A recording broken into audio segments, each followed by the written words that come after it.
கர்த்தர் உங்களை இந்த நாளிலே ஆசீர்வதித்து உயர்த்துவாராக. நினைப்பதெல்லாம் நடந்துடுச்சுன்னா என்ன இருக்குது? எவ்வளோ நினைக்கிறோம் நம்ம வாழ்க்கையில், என்னென்னமோ நினச்சி பார்க்குறோம். சிலது நடக்கிறது உண்டு, நிறைய நடக்காமையே போயிடுது. இதுக்காக யாரை குறை சொல்ல முடியும்? சரி, இந்த நினைவு மண்டலங்களை என்ன பண்ணுறது? இந்த நினைவாற்றல் சில பேருக்கு ஷார்ட் டைம் மெமரி வழி மறந்துடுவாங்க சீக்கிரம். சில பேர் சில வருஷங்களை நல்ல ஞாபகம் வச்சுருவாங்க. எங்கள் அப்பா போலீஸ் டிபார்ட்மெண்ட்டில் இருந்தவங்க. அவங்க பார்த்தீங்கன்னா அந்த டேட்டு டைம் கொண்டு அப்படியே மனசில் வச்சுருப்பாங்க. இந்த கேஸ் இப்போ எஃப்ஐஆர் போட்டது, இது இப்போ நடந்தது, இந்த க்ரைம் கேஸ் இப்போ இது கோர்ட்டுக்கு இத்தனை நாளைக்கு ட்ரையலுக்கு போச்சு, அப்படியே வச்சுருந்தாங்க. அவங்க ஒரு நாள் இறந்து போயிட்டாங்க.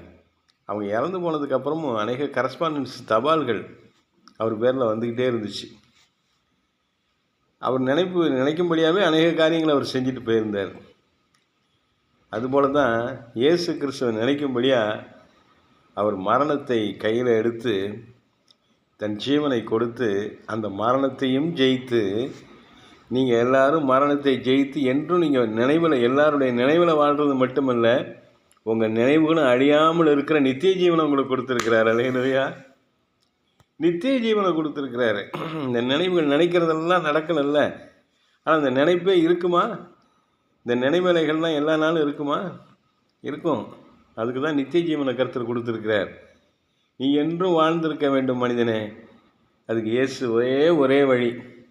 இன்றைக்கி தான் கொள்கையை நிலைநாட்டுறதுக்கு, மற்ற ஜனங்களை பிறப்பால் அடிமைப்படுத்துறதுக்கு, நான் தான் பெரியவன், நான் இதில் பிறந்தவன் சொல்லி அடிமைப்படுத்துறதுக்கு நிறைய காரியங்கள் இந்தியாவில் நடந்துக்கிட்டு இருக்கு.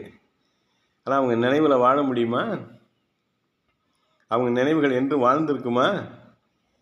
ஐயா, அநேக காரியங்களை இன்றைக்கி உலகத்தில் கொள்கைகளை பேசுகிறாங்களே, அவங்க நினைவுகள் வாழுமா? அவங்க நினைவுகள் நினைத்திருக்குமா? இயேசு சொல்கிறார், நீங்கள் நினைவில் என்று நினைத்திருக்கலாம். உங்கள் நினைவுகள் என்று நினைத்திருக்கும்.